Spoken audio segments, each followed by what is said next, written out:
हलाहल दुख से हलाहल पाप पैदा होता है।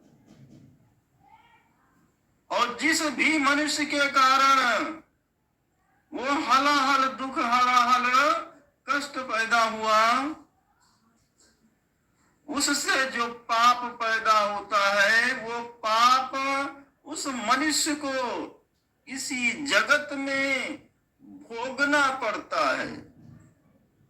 उसका बदला उसे इसी जन्म में चुकाना पड़ता है। मुझे कहने में कोई भी संदेह नहीं है। अगर आपने अपने जीवन में किसी को कष्ट दिया है, किसी को दुख दिया है, किसी को रुलाया है, तो जितना जल्दी हो सके इसको आप समझ जाओ कि आपके द्वारा किसी को कष्ट पहुंचा है, किसी को दुख पहुंचा है, तो जितना जल्दी हो सके उससे आप माफी मांग लो। जो दुख आपने दिया था उस दुख के बदले सैकड़ों गुना ज्यादा उस सुख उसको दे आओ, तो हो सकता है वो पाप जो आपके ऊपर लदा था, जो दुख आपने उस व्यक्ति को दिया था, उससे जो पाप पैदा हुआ था आपके ऊपर, वो पाप जो सवार हुआ था, तो आपने जो सैकड़ों गुना सुख दिया है अगले व्यक्ति को, यानी जिसको आपने दुख दिया था उसी व्यक्ति ने को आपने सैकड़ों गुना का सुख प्रदान किया। उससे माफी मांगी, क्षमा याचना की, प्रार्थना की, सेवा की, तो हो सकता है वो पाप कट जाए।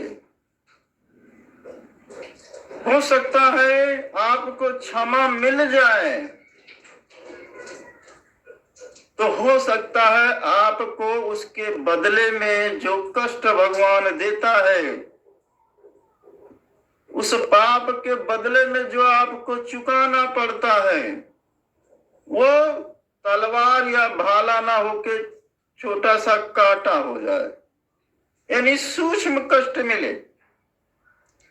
देखो, जब आप किसी को कष्ट देते हो, आप किसी को दुख देते हो, किसी के रोए को सताते हो, तो आपको क्या कष्ट दिया जाएगा इसकी गणना उसी समय हो जाती है। उसके बदले में आपको कितना दुख भोगना पड़ेगा, तब ये पाप बराबर होगा, बैलेंस होगा, ये उसी समय डिसाइड हो जाता।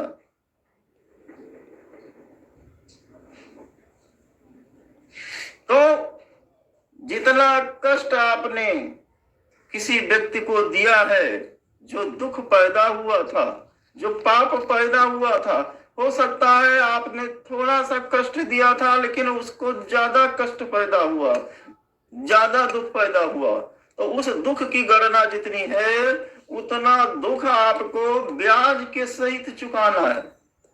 तो उतना दुखी आप कब होंगे, इसका निर्णय ईश्वर करता है। इसलिए आपके एक छोटे से पाप की जो सजा होती है, वो सैकड़ों, हजारों, लाखों, करोड़ों गुना होके आपको वापिस आती है। मुझे कहने में कोई संदेह नहीं है, कोई कथाकार कुछ भी कहे, कोई कुछ भी माने, अगर द्रौपदी ने वो घटना नहीं की होती तो ना फिर दूत की कीड़ा होती महाभारत में, और ना ही चीरहरण होता, और ना ही महाभारत होता।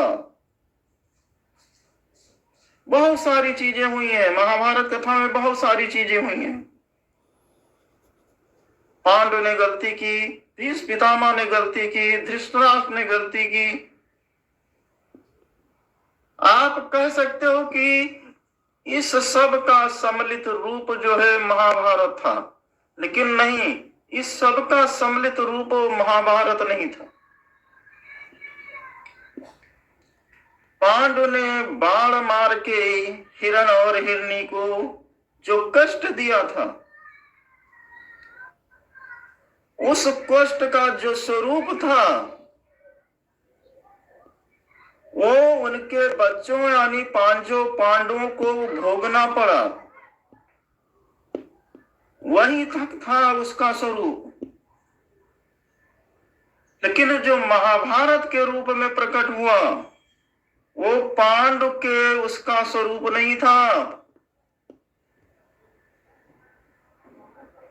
महाभारत का जो रूप आया वो तो भीष्म पितामह ने जब राजकन्या का जबरदस्ती जो हरण किया था और इन अंधों के साथ विवाह कराया था, वहां से इस महाभारत की नींव पड़ी थी। वहां पे उनके भाई शकुनी ने कसम खाई थी कि मैं हस्तिनापुर को किसी भी तरह से निस्तो नाबूद करूंगा। इस शकुनी ने कसम खाई थी जब धृतराष्ट्र की शादी कराई थी लोगों ने। अन्य राजकुमारों की शादी जब कराई गई तो उन लोगों ने कसम खाई हस्तिनापुर को खत्म करने की।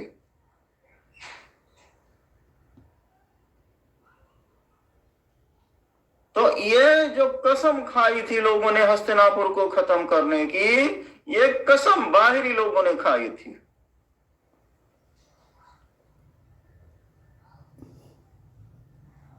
लेकिन जब द्रौपदी हंसती है राजभवन में दुर्योधन के ऊपर, तो वो कसम जो खाई थी वो दुर्योधन ने खाई थी, वो किसी घर के आदमी ने खाई थी, बाहरी लोगों ने नहीं खाई थी।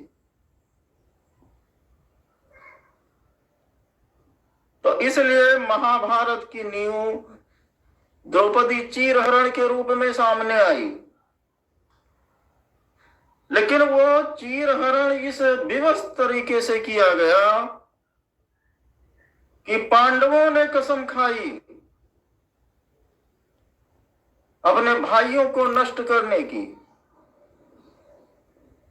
तो महाभारत का आप कह सकते हो तीसरा चौथा जो बीज है महाभारत युद्ध का, वहां पे बोया गया।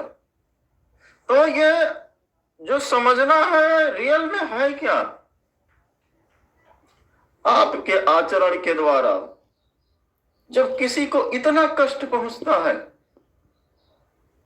कि उस कष्ट को सहा नहीं जा सकता है, आदमी मन मसोस कर अपने दिल को मरोड़ के रह जाता है।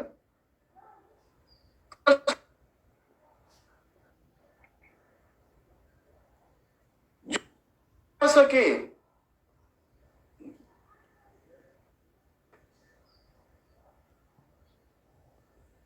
और उसको अंदर ही अंदर दबाना पड़े,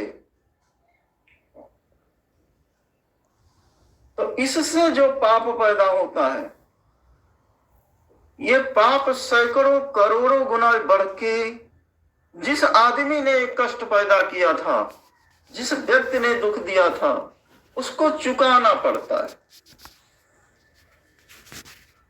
प्रत्येक मनुष्य